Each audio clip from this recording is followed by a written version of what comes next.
it goes. The black screen. A Doom? Up there it goes. All right. Yes, I heard that Windows replaced the blue screen with just a black screen of death. Really? Think about that for a minute. That's terrifying. All right. So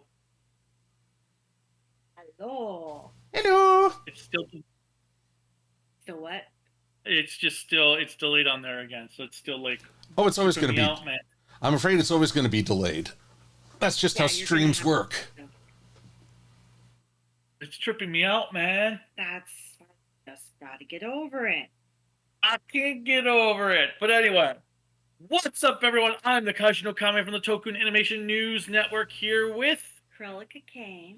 And down here on this screen, Get me out of this box. I am the Silver Quill.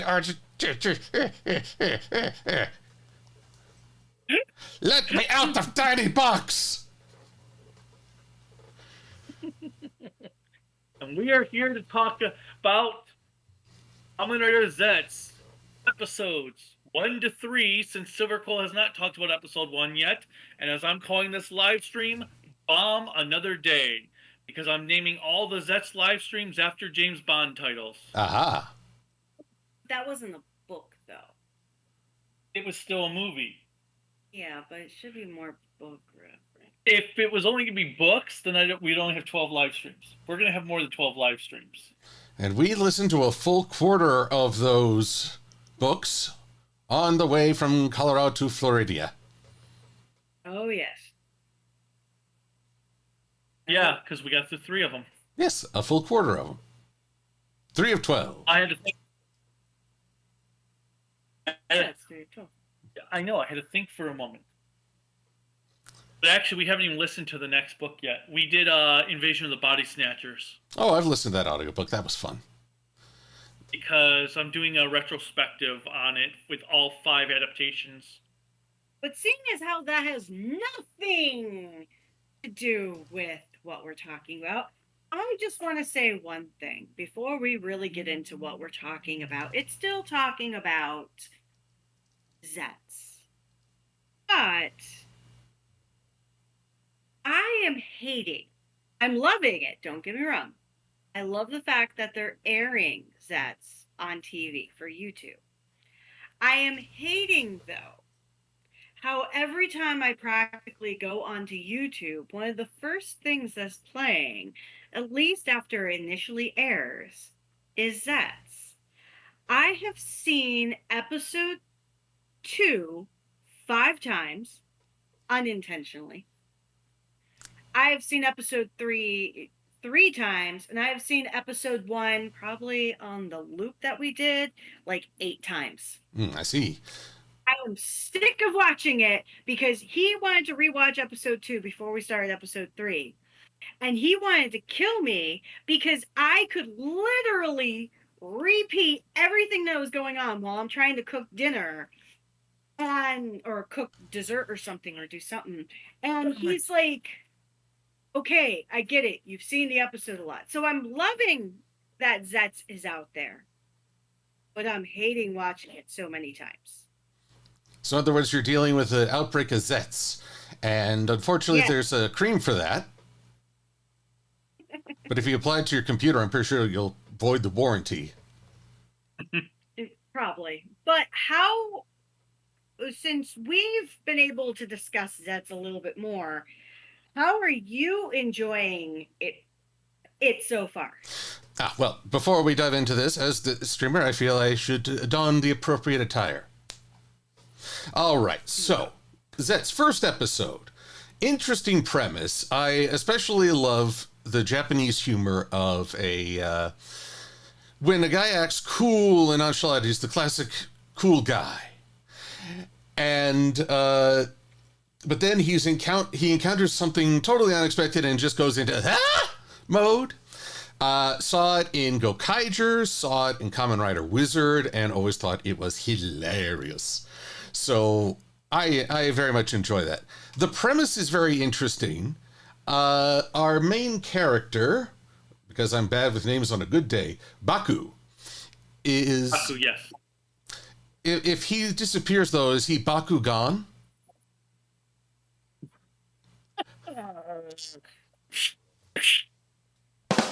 Thank you. And so, therefore, how else to put it? I mean, he's so very much your typical young man. He dreams of being the cool guy who rescues the girl. I want to explore why that. I know people have denounced the trope of rescuing the damsel in distress, but it still perseveres in storytelling. I'm trying to find out if it has any other meaning than the degrading connotations, but that's for another time. Monsters. Well, I really just think it's because he's such a huge spy fan. That's usually what James Bond or whatever they called him in these ones with all those books was his influence. Well, either which way, he's definitely enjoying the process. And okay, I resent Baku for two reasons, which we also see in the later episodes. One, he's a lucid dreamer, and that sounds like a wonderful power. I've only really controlled my dreams once, where I specifically thought, wake up, and I woke up. That's not much of a power. Two, he's somehow able to lie down and zonk out within 5 seconds. I hate that so much. I want that. If that's the superpower I desire, the power to control when I fall asleep without a hassle. I can honestly say, episode 3, when he did that, that was the most unrealistic scene I've seen so far. And yes, this is talking about Kamen Rider, which is already unrealistic. Now, but go ahead. Well, about the first episode, there's one dangling premise that I'm a little concerned about. Baku was chasing a guy who was essentially kidnapping a little girl. Did they ever say that they got him? No. Oh, God. No, Nemu. Oh, you mean that kidnapper? Yes. Well, okay, so you probably, I don't know if you noticed it, because I didn't notice it to the second viewing, but when Baku gets hit by the car, you actually see the guy up at the top of the screen release the little girl and run off. And the mother runs and grabs her daughter. Oh, thank goodness. I was afraid there was a Kamen Rider Amber Alert. Yeah, a lot of people actually missed that until it was pointed out that you actually have to be looking, because your eye is centered on Baku getting hit by this car. You mean isekai?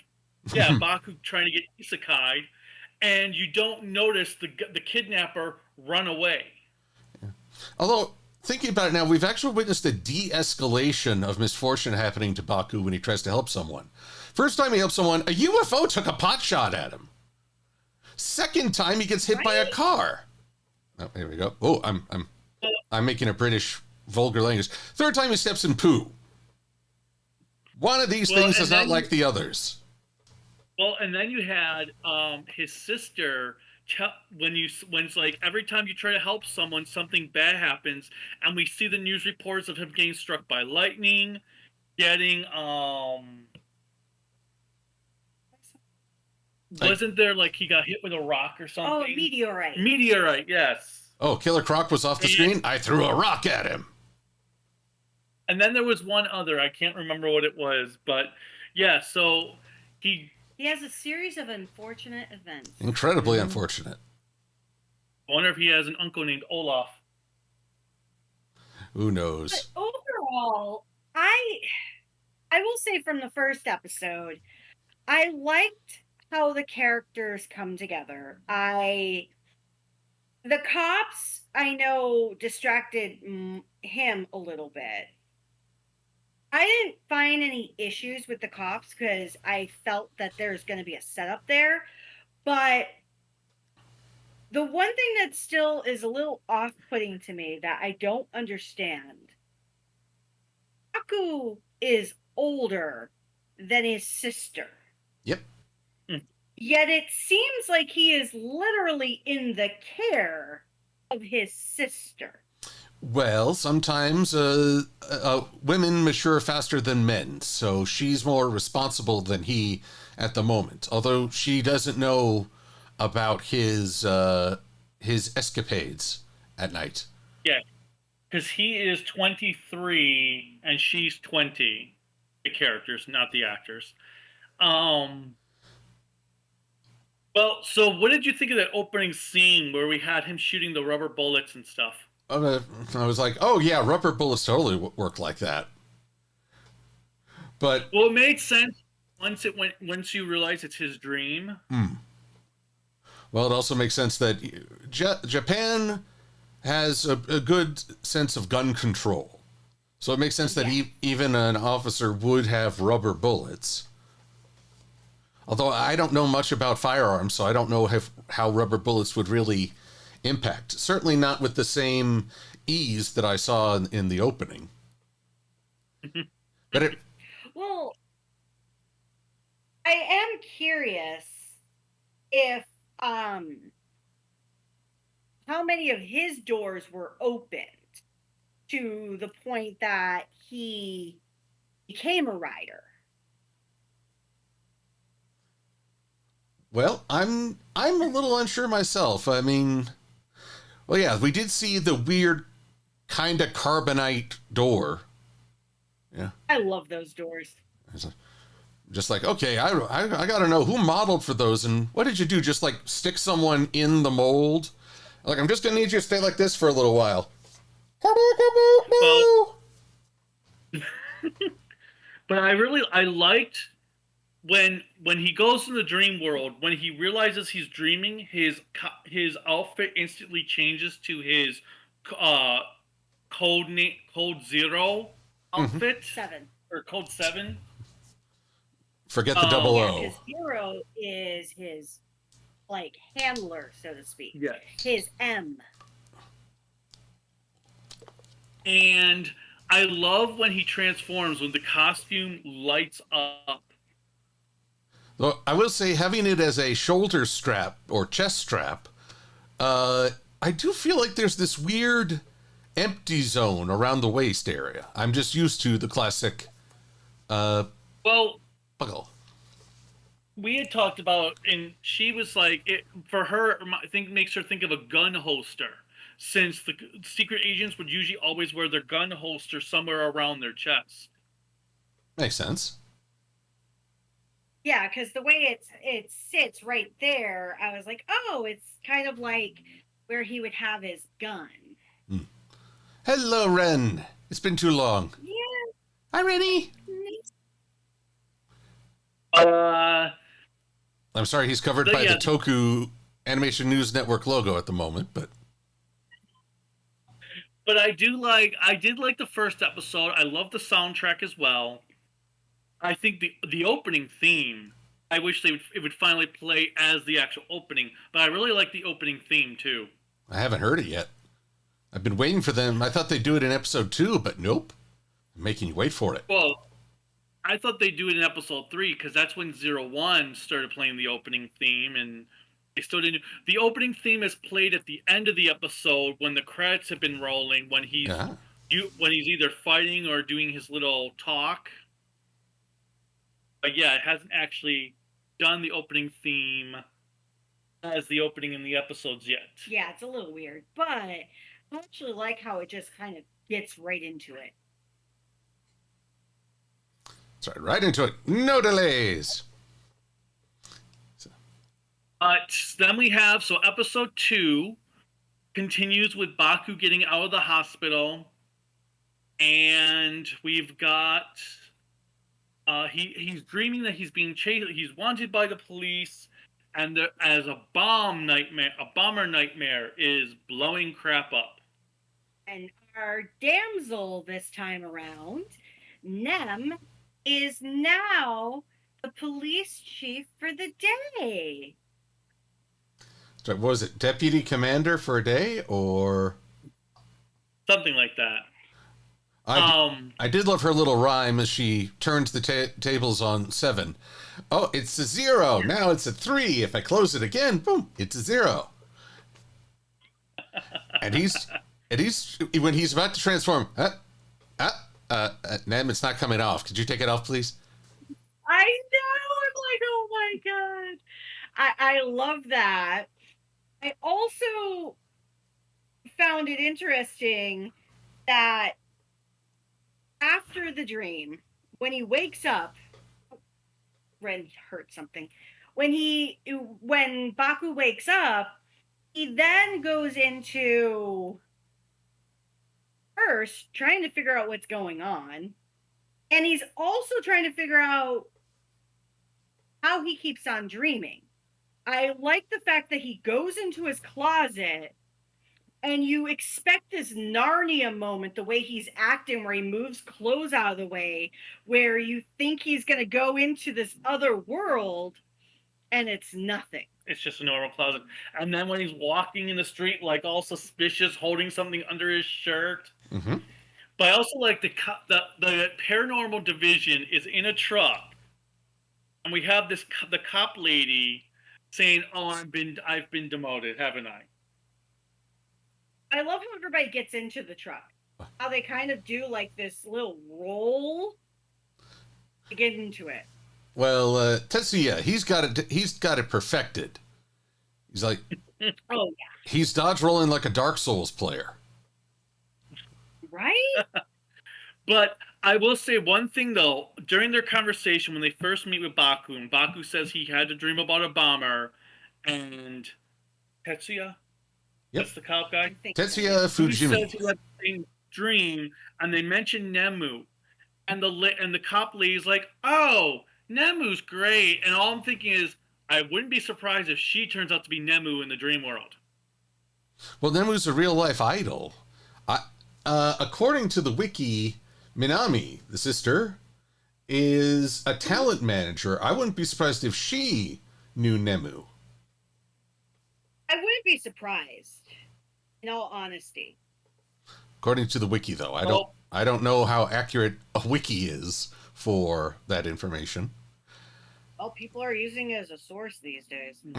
Well, not to mention the wiki's only going to have the current information. We don't know what it's going to be like as the show progresses, of what twists and turns will occur. Yeah, because it's Minami, Yorozu, Tetsuya. I just know that Nemu is technically the same age as Baku's sister. And Nasuka Nagumo. Now, I'd be a little afraid if Minami turned out to be Nem. I would be terrified. I don't think she is, though, only because... I don't think he would be. I hope to gods it's not. Well, he could possibly know who Nem is. If it was his sister. Yeah. But if I could... But I will... Oh, go ahead. I loved the cops in that first encounter. Well, I guess a second encounter for them, but Tetsuya and Nasuka meet Baku on the street, and just their interactions, the way they're coming up, their way they're approaching him too forcefully, so Nasuka just kicks her employer in the shoulders. Oh, was that a nightmare? Down! I mean, it's just this wonderful, confusing clash of characters. I will say my favorite part is when they both came to the conclusion that they had the same nightmare or same dream, that I thought Baku was going to jump into Tetsuya's arms because of how excited they were. See, for me, my problem with that is that scene, I was like, okay, that's totally a Takahashi character scene. Because that's exactly the same type of reaction that you'd see Aruto and... Oh, no. Yes. Aruto and his AI assistant? No. Oh my god, Wolf Dude. Oh. I can't instantly think of his name now. Let's see here. Oh, well, it doesn't matter. But yeah, then we have them rolling into the truck. That was kind of funny. And him telling Baku about the nightmares. By the way, Kamen Rider Vulcan is Isamao Fuwa. Yeah, Fuwa. That's right. Fuwa. What just happened? Oh, okay. It's just the mess. Yeah. Being weird. I will say for the second episode, I did like how he meets Zero, because Zero calls him and in English says, "Do you plan to abandon your duty?" And Baku's response was, "I don't know what you're saying. In my dream world, I know English, but not here, do I?" And then he has to repeat it all in Japanese. Now, the actor who does Zero is From the first season of Garo. and his family, his mother was I don't know if she's still with us or not, but his mother was an English teacher from America who moved to Japan and actually started the Tokyo School, which is a school that helps non-Japanese individuals go to like an American style school. So I feel bad for everybody else who goes there who doesn't do American style schools, but I thought that was pretty cool. And his dad, I don't think he was an actor as well. He did something of note, but he and his brother are in entertainment. His brother does news and he does artistic stuff such as acting. Acting, master thespian. But he is bilingual, at least in those two languages, if not others. So I think it's pretty cool that for this show, we get to play with that bilingualness, especially because they're harkening on James Bond. So it gets to play around with that espionage and spy theme. But yeah, I like so the guy was one of the horrors in the first season of Garo who did all the games and the riddles against Koga. This is Baku's actor? Zero. Zero's actor. Oh, okay. But I like, when Zero goes through the whole exposition of everything going on. One, I also thought the base kind of reminds me of the Kingsman or the clothing shop. With all those dang clocks. Well, I love the stairwell that just comes out of the wall. And then when he goes to actually Zero just kneels down and Baku sits down and Zero's just going and Baku's like, "Wait, what's going on?" A witty joke. And then it goes into the dream world. I don't know if it was particularly witty. It was more silly. It's quite silly. Well, I loved, and I still love it when you get to episode 3 as well, but not only the clocks, but you have the wall and it says good morning or good evening in all of the different languages, not all of the languages of the world, but more of the commonplace languages that you see, because you see it in English, Japanese, Chinese, Korean. I thought I saw it in German and Italian as well. And I think I thought French too, but a lot of different languages. It's like a digital Rosetta Stone. It is. I thought it was pretty cool. I'm curious to see with Nightmares and Dreams what it's going to take with it, because not only is Zero's actor fluent, or at least voice actor, if we don't see him physically on screen, fluent in English, the villain that we see, the emo-looking dude, his actor is fluent in English, having grown up in Canada. So it'll be interesting to see if that plays. And this is actually the funny part. The actor who plays the villain guy, he's 37 years old. The cop, he's 31. But they look like but the cop looks much older than him. Well, makeup can do a lot of things. Of course, if he's actually absolutely. drinking those stay up all night drinks.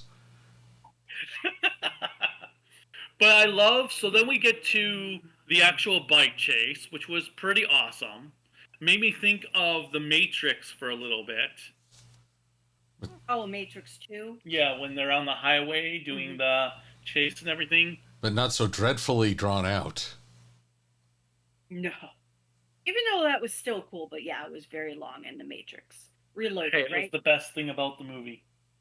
But I liked it with the fact that you got to see what makes Baku strong, because he's not athletic, because obviously he's accidental. He dreams well, but the one thing that we got to see from this episode is he's a great problem solver and thinker, because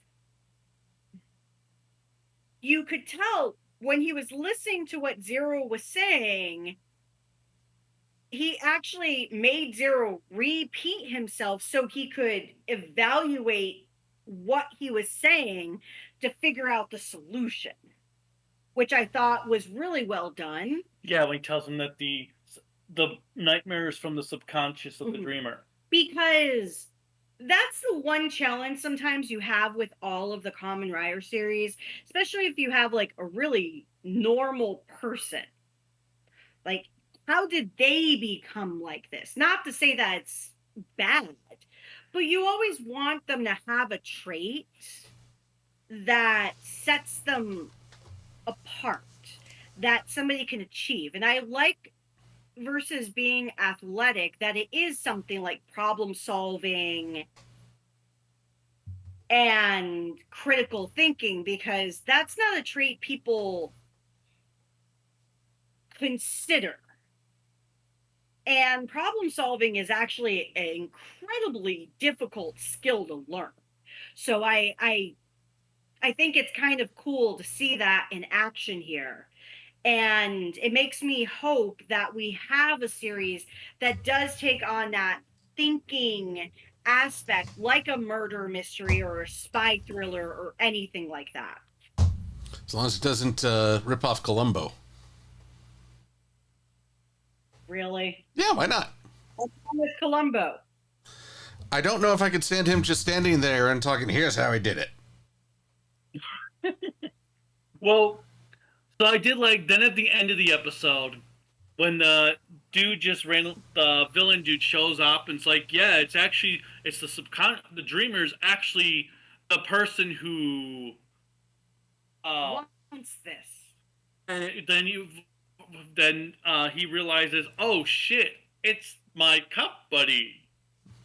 Well, and you think for a moment, without thinking about episode 3, what that brings into it, you're like, why? He's so passionate. But then you have to look at it, take a step back and think, his job is in a car. And I live in a van down by the river. Oh, he died too soon.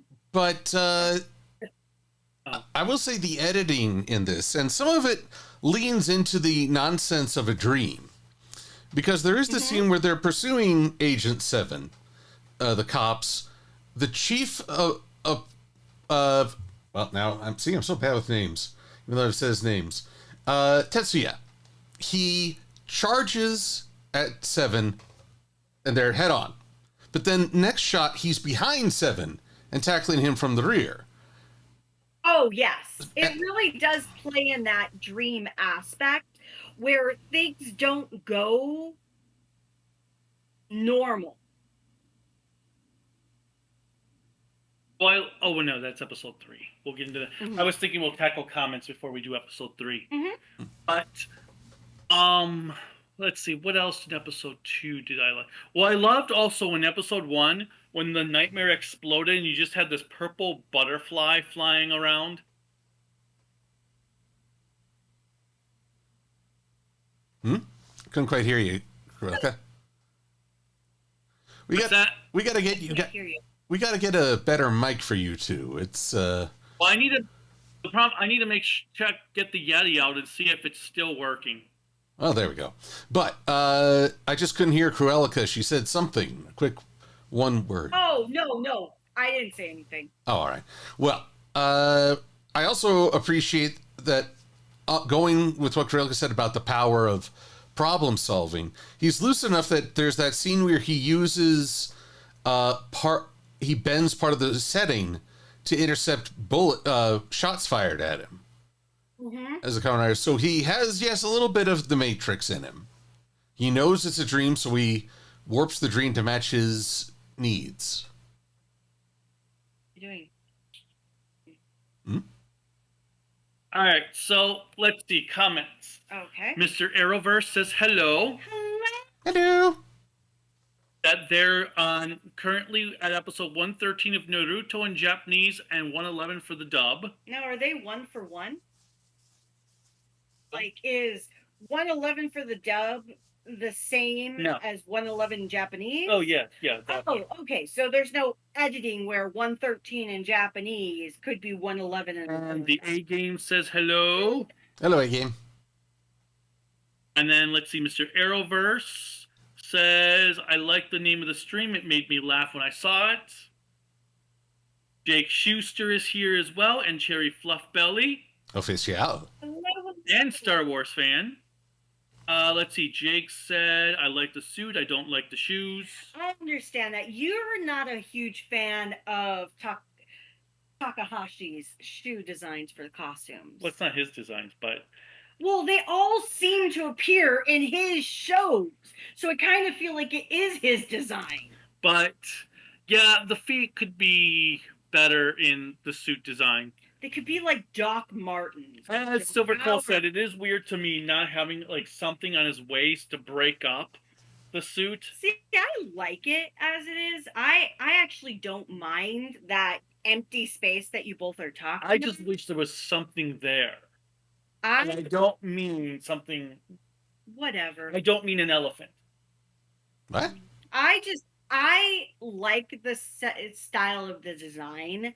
I like how bright and fluid it is. Yes, the shoes are dumb, but it could be worse. It makes the suit actor be able to maneuver, so... And Cherry Fluffbelly says, they are talking about the first episode, so no worries. And then the A-Game says, apparently the opening theme and visuals will finally become an opening in the 4th episode. They mentioned the first 3 episodes are all a part of the pilot of sorts, which is what I kind of figured, like the opening movie to really get a feel for it, and then you're going to get the opening song, because in truth, we don't know how this is going to work, because right now, Baku and the Paranormal Investigations team, Nausicaa, is it Nausicaa or Nausicaa? Well, when you say Nasuka. But sometimes the Su is not pronounced fully, depending on, or is that just TSU? I don't know. No, U is. It depends on the context, because a lot of times U is more of a silent sound. But nonetheless, Nausicaa and Tetsuya, I'm assuming for the Paranormal Investigation team, they're going to be a part of the series. But I'm curious if somebody else is going to be appearing as well. Because obviously we have Nem, but that's kind of cryptic for the dream world. Oh, yes. And then we just have a single villain. I was curious about the way that they translated her declaration, that when she's given a role, she plays it to the hilt. And I'm just looking at, where does this come from? Well, I don't know necessarily what they mean. I think it kind of means where she's all in, or she's a method actress, so she gives it her all. Oh, but no, it's more where it came from. She doesn't do things by halves. But Schuster said. But apparently it's from pirate days. After damaging the ship with cannon and moving on board, A musket or a pair of flintlock pistols were used when approached to pick off the crew, and a knife or cutlass was carried between the teeth for close quarters combat and boarding. So to the hilt, like you're really biting into it. Oh yeah, method. Oh, in a way that- before we get also the comments, I did also find it hilarious though. In the episode when Baku is with his sister and he has her bag and she's like, wait, stay away from me, and just like runs away from him, waiting for something bad to happen. They're having this moment of family togetherness. Oh crap, you need to get away from me. Jake Schuster, I like his comment, the mad bomber who bombs at midnight. Oh, I'm glad a fellow Tick fan. A-Game says, I personally don't see an opening visual in mind whenever I hear and listen to the Visions theme song.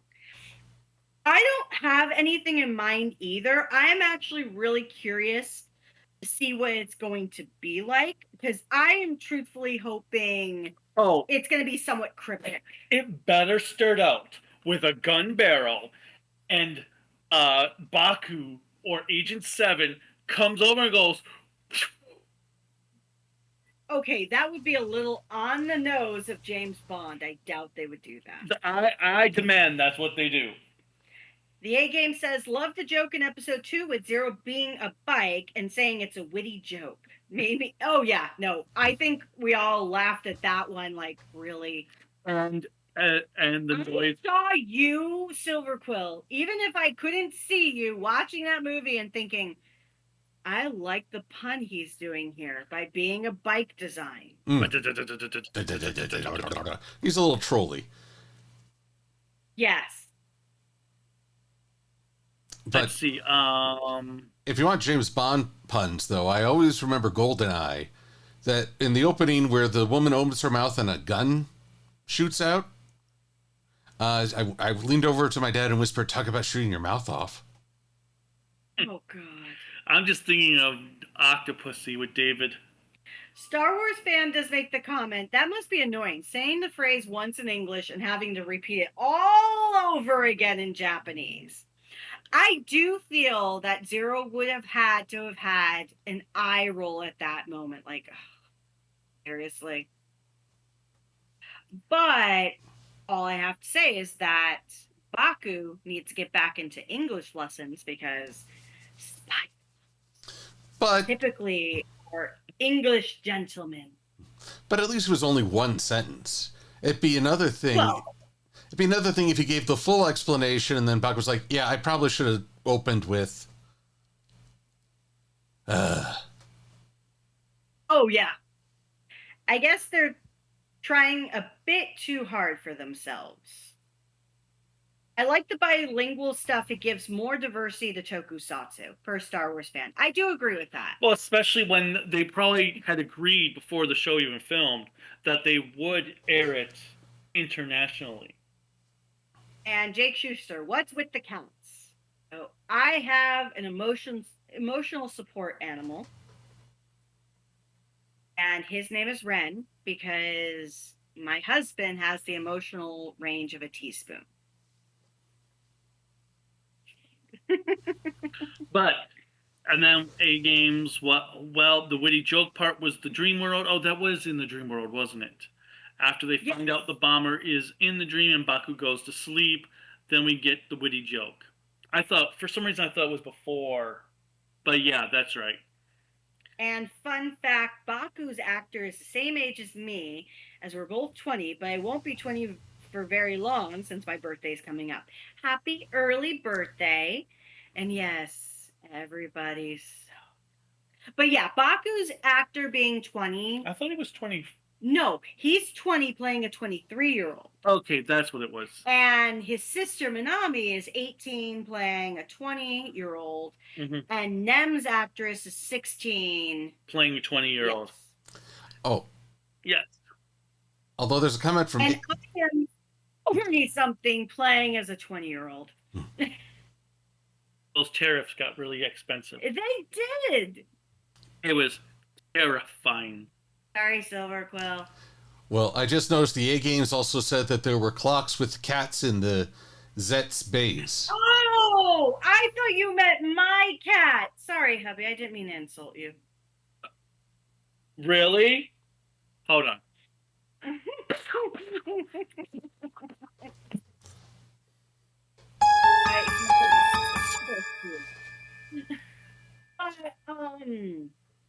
Yeah, I did like the fact to see other things. He had to tickle a cat, and it went, and it opened up other stuff. I thought that was adorable. Actually, it wasn't until I saw the hanger that you twist to enter the operations room, I realized the origin of Zetz's name. Oh, being the ZZZ? Yes. Oh, trust me. I didn't get that until episode 3. When we were having a conversation. After he explained it to me, and I'm like, oh. He's like, what is another name for sleep? What do you say people are doing when sleeping? Like, oh, catching some Z's. But because Japan says it is Zeztz. But there's a missed opportunity. They could have went the British way and called it Zeztz. Well, and then you could have had a Lord Zed meme and everything. Well, they already had Lord Zed in Toku Journey. They did? Oh, well. Oh, yeah, that was the name of the head baddie. Well, either which way. Then you'd have to buy like 3 Lord Zed figures and take a photo of them. Get some Zeds. I do, a Star Wars fan, I agree with you. I would love to see a monk reference in this, because with him being accident prone, whereas Monk is just afraid of everything, it could be curious to see how he's like uncomfortable in certain situations. All I know is I demand an episode be on a speedboat. Speed? Because we haven't had a speedboat in a Toku series in a long-ass time. Since when? I don't remember how long ago. Has there actually been one? Yeah, they used to do them all the time in the 80s. Well, there was there's a Kamen Rider movie where a rider from the future came, and he was Kamen Rider Aqua or something, and he had a jet ski. But I want an actual boat chase like Miami Vice. Are we just going to go with every spy show out there? Why not? Because I also want to see Luther or Lucifer or, oh God, Burn Notice. Honestly, I'm surprised you horror fans haven't mentioned Freddy Krueger. The only reason I haven't gone with the sleep demon aspect is because since they focus so much on the spy element, I need something, and I probably wouldn't go with Krueger. If I was going to go with something dream related, I'd probably... What other dream horror is out there? Oh, now there's Black Phone 2. Oh, Inception. It's not horror, but imagine the writer in Freefall just sort of pawing at the air. Well, see, I would go with like Flatliners in a way if they were sleeping. Well, actually, there was one scene I did think of Inception when he was being chased by the Mad Bomb or by the cops in the second episode, and the explosion goes off and the building kind of turns. Oh, yeah. I did think of Inception at that part when Baku starts to like fly. But did you do the bomb, bomb, Star Wars bomb? fans, so Monk, there'd be a character OCD. That's why, yeah. Yes, but wouldn't it be CDO because the letters have to be in order? I actually said that to a coworker, and she found it brilliant. Yeah, the letters have to be in order, so CDO. It's sort of late on the series. Might that later, if it's free on YouTube, the way I did Kamen Rider Geats. So I think it's airing all of the previous episodes prior to... Well, that's what they said they were going to do, but that was before they said they will be doing 5-episode archives. So now, what's archive mean? archive or is basically video on demand. You can So you go to the channel and click videos and get all of the videos. well, it'll be one 5-episode file. So they said that every 5 episodes they will have the whole thing in a file for everyone to watch. So every 5 episodes they will do. It's essentially like a binge mode in a way. Oh, okay. So yeah, every 5 episodes is supposed to be when they're archived for everyone to watch. I'm assuming it has to do with some agreement with TV Asahi directly. But with how much they've been airing it, I don't think you'll miss much, Cherry Fluff Belly. Just check out Toku Shoutsu. Yeah, and they said there will also just be random marathons that will pop up unannounced. Or it'll be like the Christmas story will play for like 2 days straight. Now, it would be kind of cool if after it aired for 24 hours, that it would do like a day, like after it aired for like maybe 8 or 10 hours, it would then just air the first 3 episodes in a loop or the first 4 episodes in a loop for the remainder of the day. I guess since people can rewind now, it wouldn't matter. And they're actually showing the first 4 episodes at a convention this weekend. And the A Games, do not ask what he means by elephant. This is a PG-13 chat. And then Eunice, oh yeah, Commodore 64 says hello. Hello. Commodore 64. Let's do a quick move. And Eunice, we didn't say hi to Eunice. Eunice, I saw that as well. The dream sequences in Zeztz are very accurate in relation to my dreams in real life. I am jealous because the only dreams I've remembered are the ones that have inevitably become true, and that gives me shivers. But some I remember and they freak me out. But I know about that girl. She's the impossible girl from Doctor Who. And so, no, I mean the cats. And yeah, I thought everybody was talking about my cat because my cat is cool. If I don't come back to the chat, see you in another stream. Hope you 3 like the recent fan art anywhere.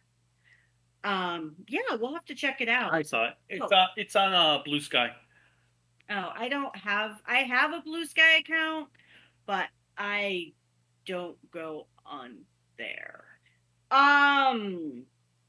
When's the Kamen Aqua show for Kamen Rider? 2050. You know what? How about CSI? Oh yeah, we need to do CSI. We need to do NCIS. We need to do Law and Order. We need to do all of these shows. So basically, a playlist of what you're referring to. But Kamen Rider Aqua was in the O's movie. And yeah, Movie War Megamax.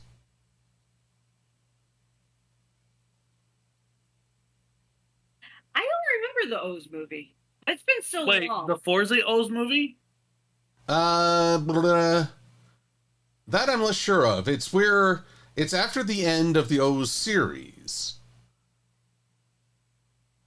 And it gets into, well, I don't want to give spoilers here. Okay. But I have to look. There's Michael, there's no E, and the Aqua Driver. Yeah, if it doesn't have an E, it's kind of like Macau. Okay. So he's sometimes referred to as Kamen Rider Aqua or Kamen Rider Poseidon. Oh yeah, and Star Wars fan says it's like a playlist for the first 5 episodes. Yeah, I have to figure out the O's thing. Yudit says about this thing of several episodes being one story. This used to be done in the early days of Toku in shows like Gekko Kamen, Nana Iro Kamen, National Kid. Okay. Well, I remember it being done in live, like classic television of other genres as well. I hope it kind of keeps to that where it's not necessarily just 2-parters, but you can have like 2 to 3 parters where you have a setup of a story and things like that, where it's almost like mini movies. even though it's broken up into a TV show. I shall call And it then mini movies. Mini movies. So, And last thing, before we go, just last comment, outside of A Games telling me I'm not the only one who's bad on social media. What are some thoughts on scenes in anime that got censored and some that got cut or deleted? So I will say it depends on where it's airing. Like if it's cut because it's airing as a children's program, like Yu-Gi-Oh, for example. I understand. don't use it as an example. Well, I don't care. I know your feelings. I don't think it should be like if certain things are being cut because of the audience, I think you still need to have the original version available for people who Okay. want to see it. That's why you don't stop me. I don't believe in censorship. I understand the reason why a lot of nations do it. I understand why a lot of companies do it. I'm not a fan of censorship because I believe that's the authentic aspect that people should live up to. But at the same time, if you are doing this for a particular audience, because think about a lot of Hollywood movies, especially horror movies. The first time I saw Friday the 13th Part 1, I saw it on television, censored. You know, And I missed certain things that I did not know about. I actually wouldn't mind actually being able to have watched it, seen what the censored version looked like on TV for these movies. Like some of the horror movies, I missed really pivotal kills. I just want to see what they actually, how they cut, what they cut out, especially when the Friday the 13th series was already butchered as it was. So that's kind of where I'm not a fan of censorship, but I understand the reasoning behind it. How about you, Mr. Quill? Well, let's see. I mean, sometimes I can understand what is acceptable in Japan is not acceptable in American culture. And it turns out that a great deal of censorship does come from within. A lot of times it's not the government censoring, it's internal so they don't get backlash from the audience. Jimmy Kimmel notwithstanding. Well, I'm not going on that. I'm going on simple censorship, not Well, okay, yeah. yeah, Well, shit for the government. I gotta let me finish though. Like, okay. You will let him finish first. Because I look to Sailor Moon R, the movie. The dub of that was god awful. And the reason was because of one thing. That the dubbers were afraid of silence. So many times they would inject a line which completely undermined the drama of the scene. Because sometimes it's okay to have nobody say anything and just stun silence. But no, they had to make sure everyone was talking in every possible scene. Yes, as I say, they never let the show shut up. Was that the Deke one? Yes. Well, the Pioneer dub, when they did their edited dub version for the movies. Okay, because I was gonna say the Deke dub. That is my guilty pleasure. Yeah, but anime. the movies used the Deke cast. Those were the movies that were in the clamshell VHS boxes. I don't think I saw the movies. Yeah, you did, because you had the first two. Because then I let you borrow the Japanese VHS tapes I had, and you said now because you've watched Supers in uncut, there was no way you were going to be able to watch it edited dubbed. No. Yes, you're right. You're right. I still liked the Deke for what it was, but no. Stars is what ruined me for dubs. Because it wasn't dubbed. It wasn't dubbed. But no, that's a fair point. Alright, so episode 3. Revenge of the Sith.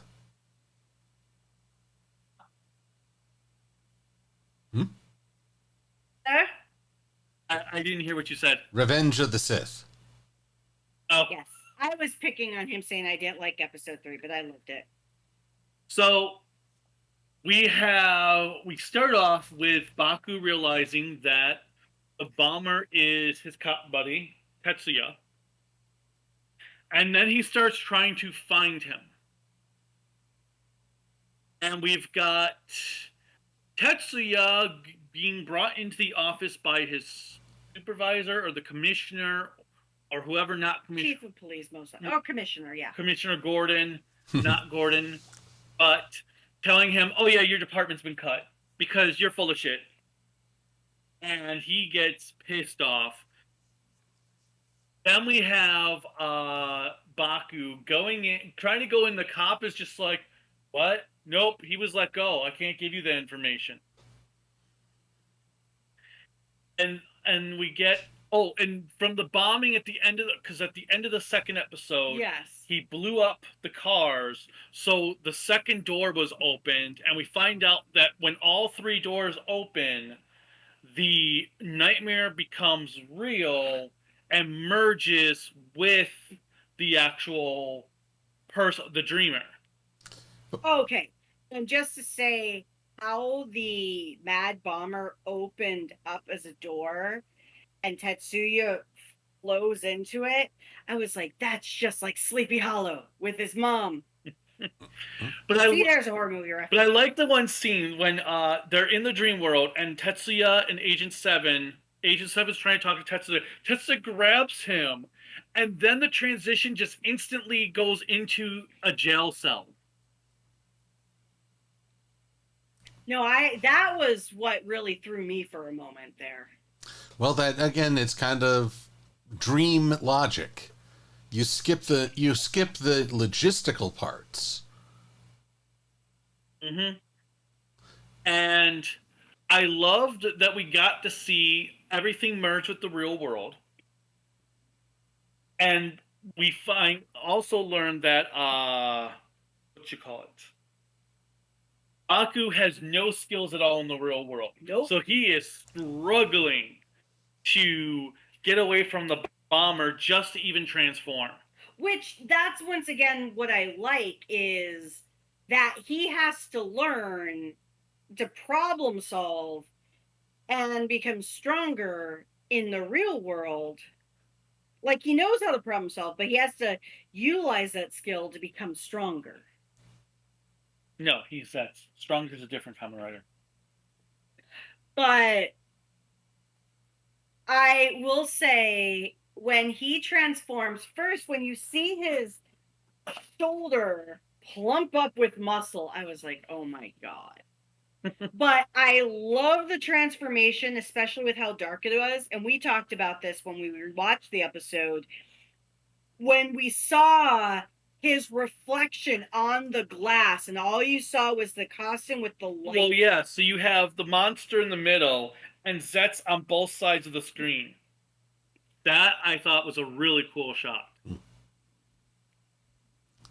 Now, is it in their final confrontation that Zeztz says, sorry, every secret agent knows how to disarm a bomb? Yes. Yes. And I thought... Yeah, because he usually... Well, I call hacks because he cut the blue wire. And I know he can't just cut the red wire because there's like 5 of them. It's very mean. You're supposed to have just one red wire. That's how it works. Well, I love how he cuts the blue wire, and then he rips a red wire off of his shoulder. And then he uses his Mr. Fantastic powers to get the rest of the wires. I thought that was really cool. But I also love, what was the other scene I really liked in this episode? Now I'm trying to remember. Well, it's still the most unrealistic falling asleep scene I've ever seen. That makes me so jealous. To get that level of quick sleep, I have to take a ton of sleeping pills. When he wakes up and he's in the middle of just the street, and it's like, what? How did I get here? And then you have Zero roll up. Yeah, it's saying, oh, I moved you so that you'd be closer to the scene. Then why did he roll up again? And then when, after he destroys the bomber, frees Tetsuya, he wakes Tetsuya up, and the cop lady is like, wait, were you just sleeping out here the entire time all this was going on? Yep. Or he was knocked unconscious. Well, the way he woke up is like, ugh. I'm like, oh, I actually just woke myself up. Damn. Uh-oh. Tired this. Uh-oh, you both But are having a second awakening. You yawned, so now he's yawning. I'll probably yawn in short order. I can feel it coming on Yep. already. It's psychological. contagious. Yep. That's right. And Yes. we've got Yawning is contagious. and we've got I people see you watching yawn. this. Have you no shame? So all these people are yawning right now. How dare you? How dare? How very much dare? But we also, well, let's see, and then we have our villain guy, who actually makes me think of the villain from Geo, the one we called the Hype Man. Mm-hmm. Oh, When he's like, "Oh, who should I take and give a nightmare to next?" Well, yeah, I'm like, wow, that's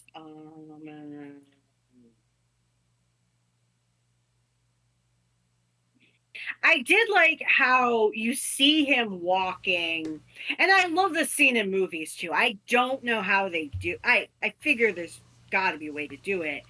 Well- When they're walking in a crowd and they're walking the opposite direction from everybody else who's walking in the crowd around them, and then the next second it's empty and then it's just that person.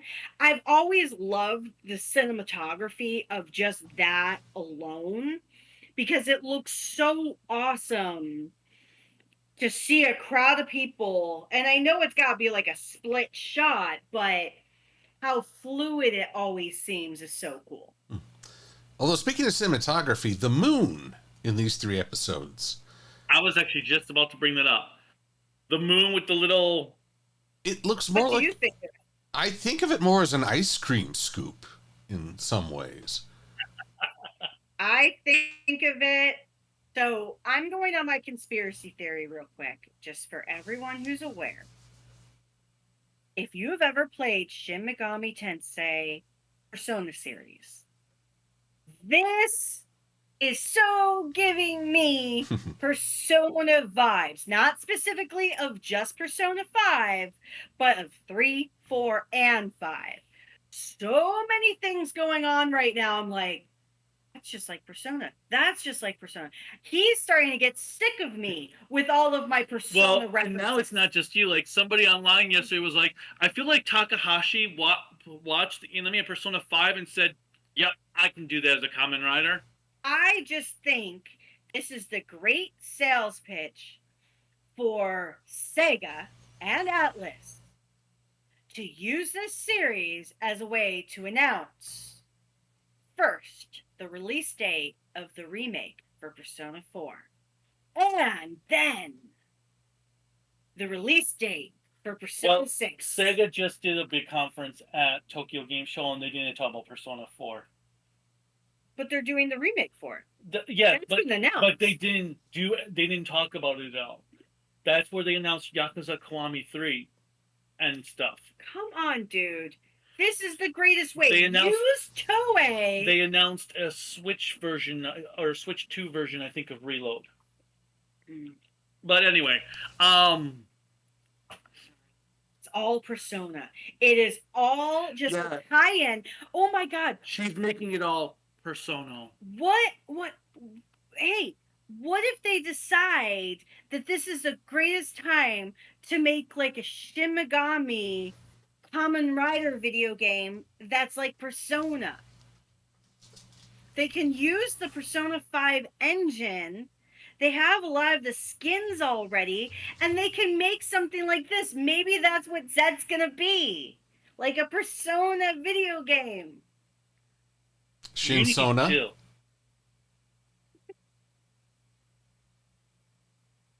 By the way, All right. we didn't comment that the moon, when in a peaceful dream, it's white, but when the nightmare starts taking over, it goes red. Mm-hmm. Well, I love when the worlds merged and all the TV screens suddenly turned to the moon. And I like how when the worlds merged, even the people knew it was wrong. I was a little disappointed by that though, because going on the Persona reference, when they're fighting in the real world, everybody's asleep. Oh, Sleeping. the other thing though I really liked, Sorry, I'll get off my Persona kick. when he destroys the bomber nightmare, and it goes into butterfly vision, where you see the butterfly flying around before it cuts back to third person mode. Is that a Kingsman reference? Go away, butterflies. I'm just thinking of Boogie Pop Phantom with the But butterflies. it's still a spy thriller. Oh. Actually, it kind of is in a way. Just of monsters and aliens. But overall, I will say for an introduction, I personally love this introduction. I thought it was a really strong intro that it's doing something different, but coming off of a high, well, no matter where you fall in with Gov was a pretty high point, at least for me. So coming off of that really solid series, having this be a solid introduction is a nice feeling. Because you always have that fear, just like what we do with Sentai for any tokusatsu, is that when you have a really good series, that the next season Is not going to live up. no, it's going to fall flat. Well, we'll see. There's no reason to borrow trouble on this. No, not at all. But I also will say, oh crap, now I lost my thought on it. You were going to say that? Okay. It's a curious phrase. No, I was going to say something and I lost my thought in the process of saying I was going to say. God damn it, what was it now? I don't think that's going to help me remember. But what are your thoughts on the opener? On the opener, like just all three together? All three, yes. I thought it did a very effective job. A part of me, as much as I love Gov, the candy-themed armor was always a bit of a sticking point for me. So I'm glad to see a sleeker, more serious Kamen Rider approach now. In some ways, it makes it very distinct in its own right. Break any comparison to the previous season right away. Like the characters, like the setting, and I had a great humor seeing them bounce off each other. I am wondering if both our police officers, Tetsuya and... Oh, here we go. Tetsuya and Nasuka. If they're going to become independent investigators on this piece. During which point, in order to get back the police status. Or if we'll just keep going X-Files. I could see that they, that because of the bombings, they realize the nightmares are real and they need, so they do fully fund the division, the paranormal division, but they're going to be on the truck until the police station is repaired. It's going to be in a truck. Wow. And then they'll get their own big lab, and we'll meet some quirky scientists. Now, actually, I would like them to get one more doubter, someone who believes in the normal world.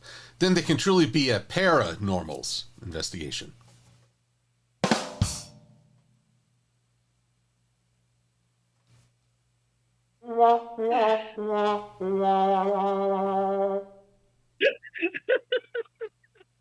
Really?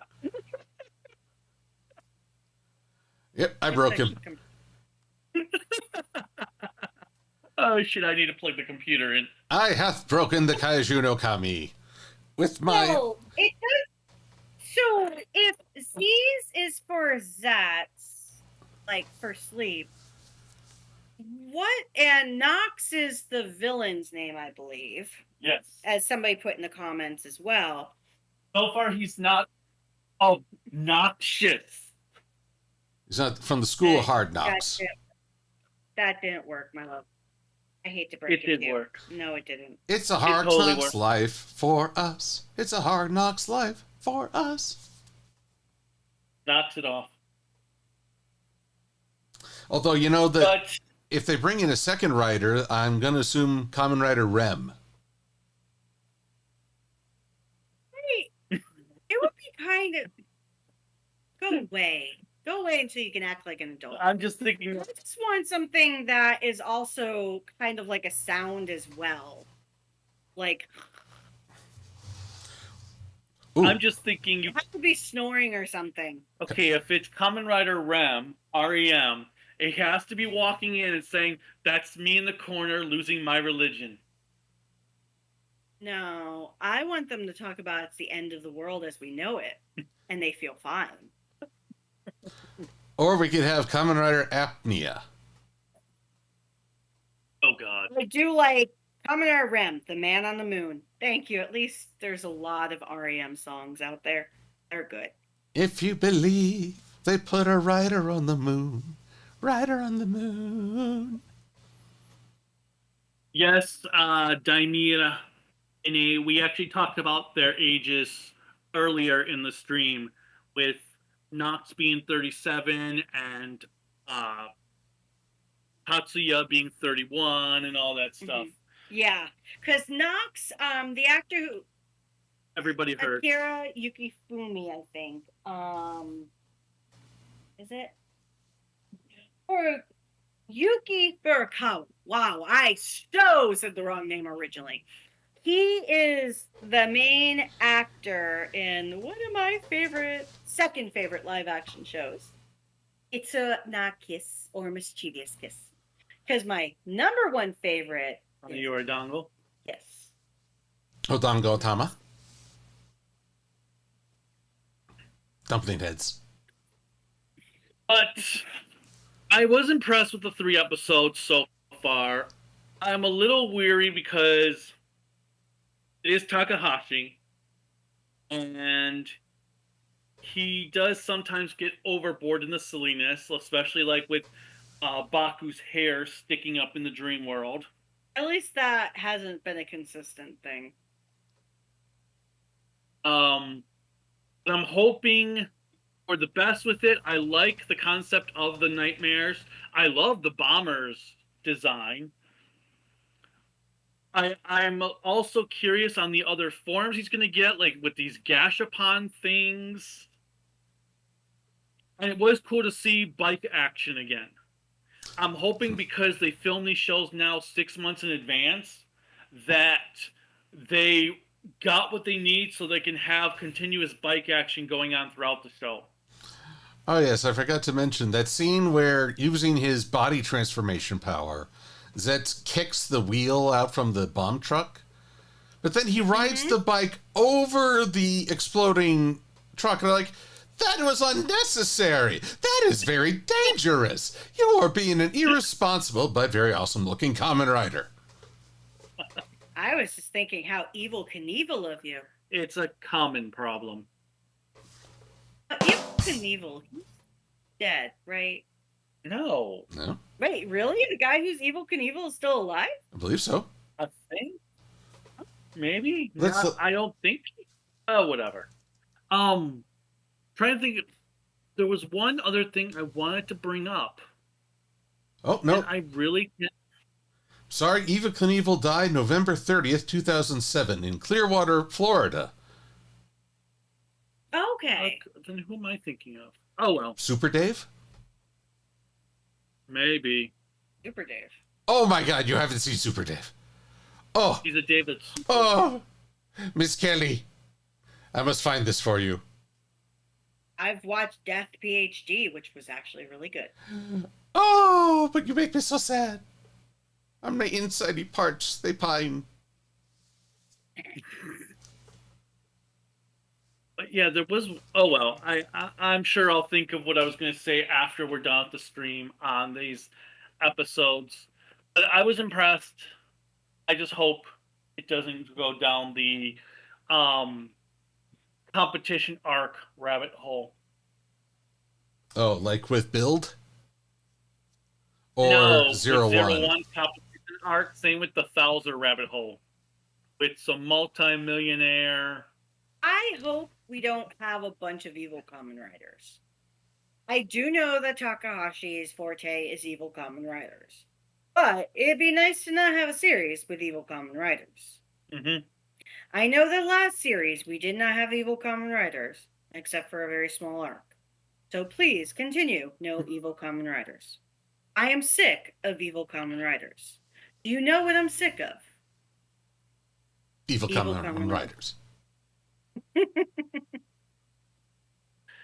Let's see. What do we have in the comments? We've got.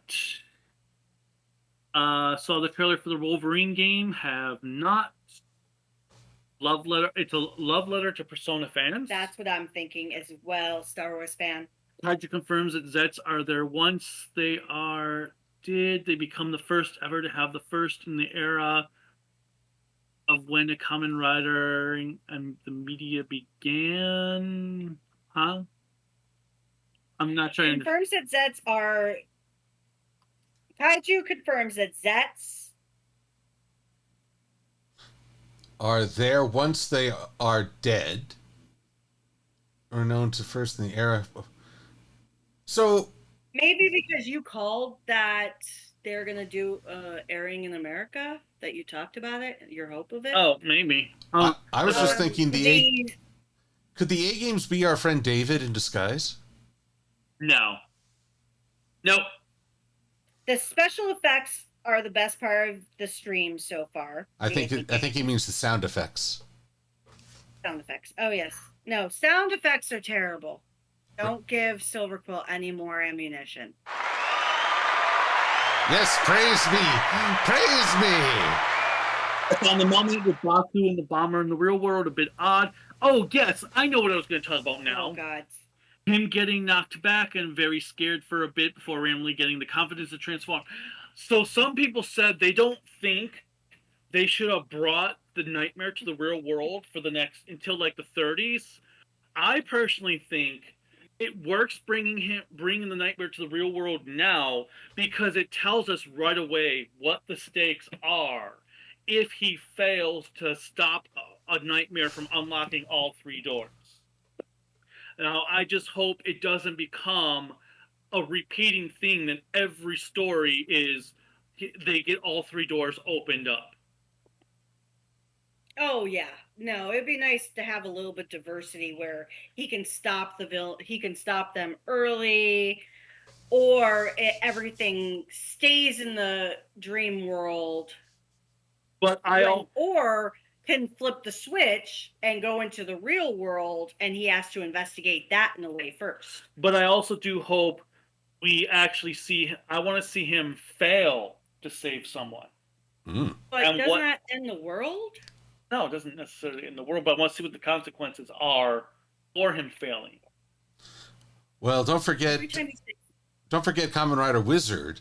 They didn't go with having to go into the underworld all the time, but they did it so little that it lost a lot of meaning. Yes. But that's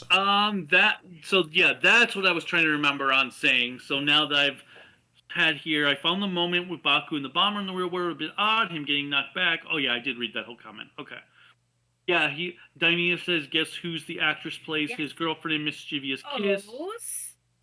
Who are the best Digimon leader partner duo? Well, do you remember who the main character of Mischievous Kiss, the girl, she's from O's, one of the villains. She's Mizuru? Yes. Mizuru. The little girl. That can't be right. It is. How old was she in Mischievous Kiss? 16.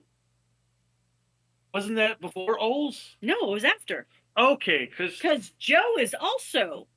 Joe plays the third main character in the show. For some reason, I thought Yatsurunya Kiss was. No, it was like about a year or two after. Okay. Because the Mezru, because she was just in. What did we just see her in? No, I can't remember. We just saw her in something. Yeah, Because when I found out how old she was, I was like, well, I guess that will make sense. And she was 18 when they were doing the second season. And then the A game said they think Nox is using the butterflies to view into people's dreams. Now, we'll be curious to see if he's always going to know who the dreamer is, or if it was just the luck of the draw for the beginning of the series to know it was the cop. That'd be kind of funny if everyone, Zeztz, Nox, and the suspected dreamer, all look and say, "Wait, what?" Like even the nightmare's like, "Wait, I'm not in his dream? No, this is my dream. Now get out of here. I'm in puberty. Oh God, hide your eyes." That's right. You're picturing it now. I don't want to think about that because I'm way too old and that's inappropriate. Yeah. Totally. Ugh. All right. Well, I think that's all we've really got for these 3 episodes. Any final thoughts on your end, Silverquill? I like the characters. I like the setup. I'm curious to see where they'll go, because I find that usually the first 5 episodes enjoy the biggest budget in terms of effect and setting. And then they have to make it more, quote, manageable down the way.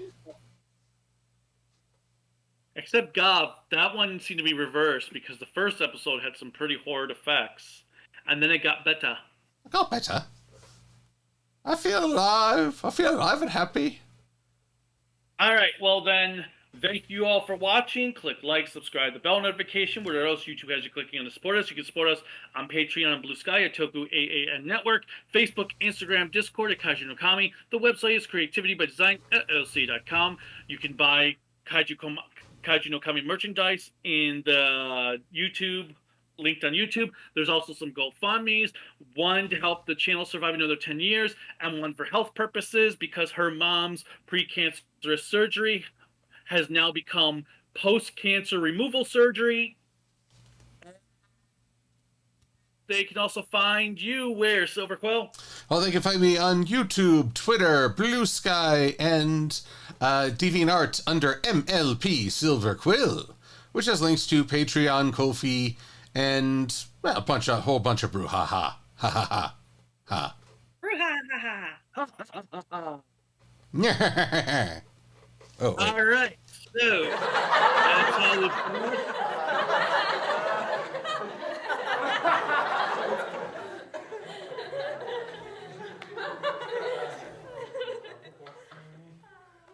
Until next time, bye.